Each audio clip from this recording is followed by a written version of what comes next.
Morikawa steps in. It is a birdie finish and a closing 66. And that is almost certainly victory in the DP World Tour Championship for Morikawa, and the first American player to become Race to Dubai champion as well.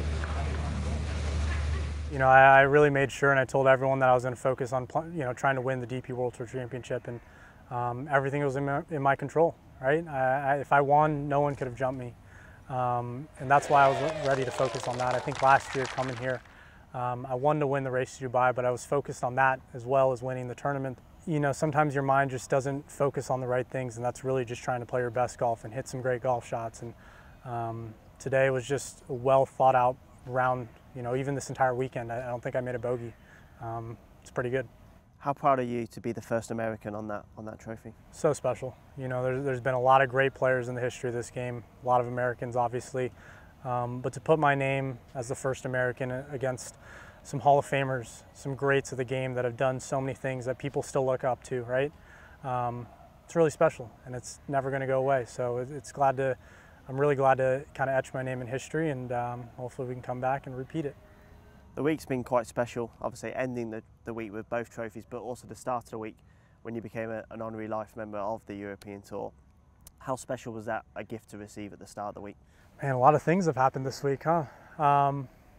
Very meaningful, right? You know, I've been a pro for 2.5 years, and to already have honorary life membership, it's an honor. You know, I want to be a world player, and I've said that since day one, and I've been fortunate enough to come out to these places of the world, play on the European Tour, which is now, you know, the DP World Tour, to come out and play in Dubai, play in other parts of the world that I never even thought of, right? And just see what the culture is like. And that's what we do as professional golfers, is obviously we play golf, but we learn about so many other things around the world. We see how other people live, and we hope to just make a positive impact in any way we can. And I'm very thankful for the honorary lifetime membership. You mentioned briefly about growing the game and being a worldwide golfer. Do you think winning this trophy sort of cements those thoughts in your mind, and do you think that will inspire others to do the same? I hope so. I'm still young, and you know, my name's not as household as a Tiger Woods or a Phil or a Rory McIlroy, you know, but I hope so. I hope I'm able to impact at least one person out there that sees not just this game, and hopefully this game as an outlet to go and enjoy themselves and have fun, but just to impact their lives positively. And hopefully we can just keep doing that. Thank you so much. And he does have that feel about his career, doesn't he, Ken? Yes, he's guessing he's destined for success like Tiger Woods. Go, Collin. You mentioned already briefly about trying to let the race decide itself this week if you just concentrate on this tournament itself.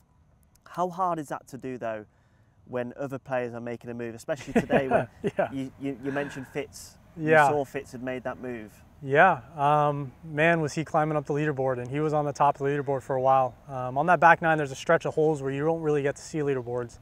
But at the beginning of the round, I knew he already started off well. I knew he was going to make some more birdies. And when you're playing like that, you're just going to keep it going, right? But I knew there was a lot of golf to be played, and if I just focused on trying to beat him, I probably wouldn't be sitting here. You know, maybe I would have got lucky. But I'm pretty sure he finished second, I think. I don't know if it was a two-way tie, but he finished second, right? So he might have sealed the deal. So I had to focus on just playing my game, going out and trying to win. And there was still a lot of holes, right? That's why golf is 18 holes. You can make a bunch of birdies early on, but not finish the round. Today I started off with a lot of pars, came on strong, and thankfully it was enough. This is for a 30 on the back nine for Morikawa. He was well outside the cut line when he made the turn. Nothing to it. Ridiculously easy out there, isn't it? Lovely stuff. Yeah, smiles all round, birdies all round, what's not to like? 67 for Morikawa, excellent back nine. And he goes into the weekend 6 off the lead.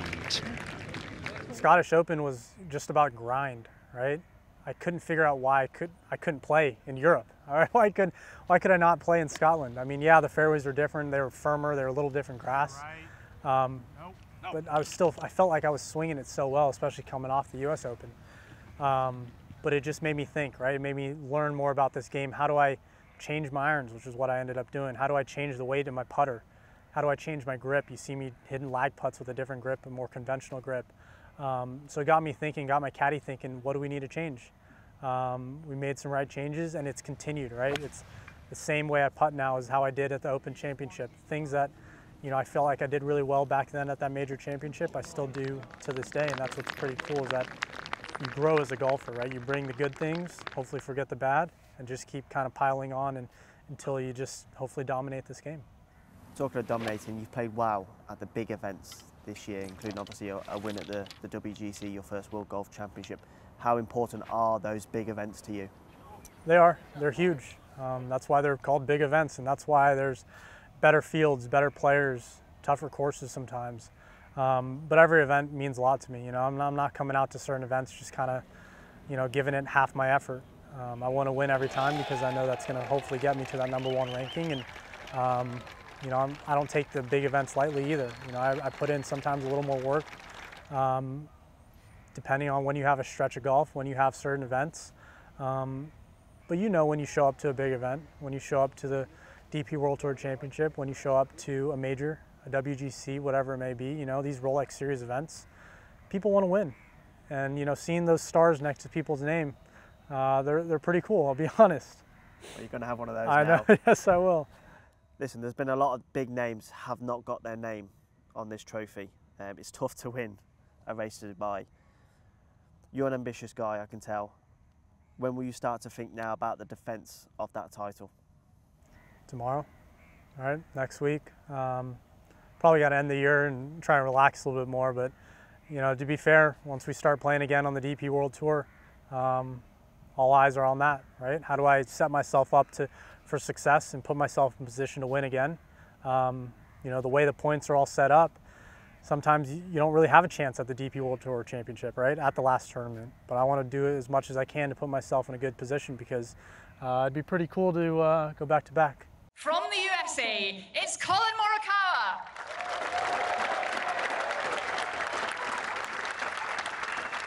You know, I told everyone that that's my goal, that I just want to win, you know, and it feels really good not just to be the Race to Dubai winner, but to be the DP World Tour Championship winner as well.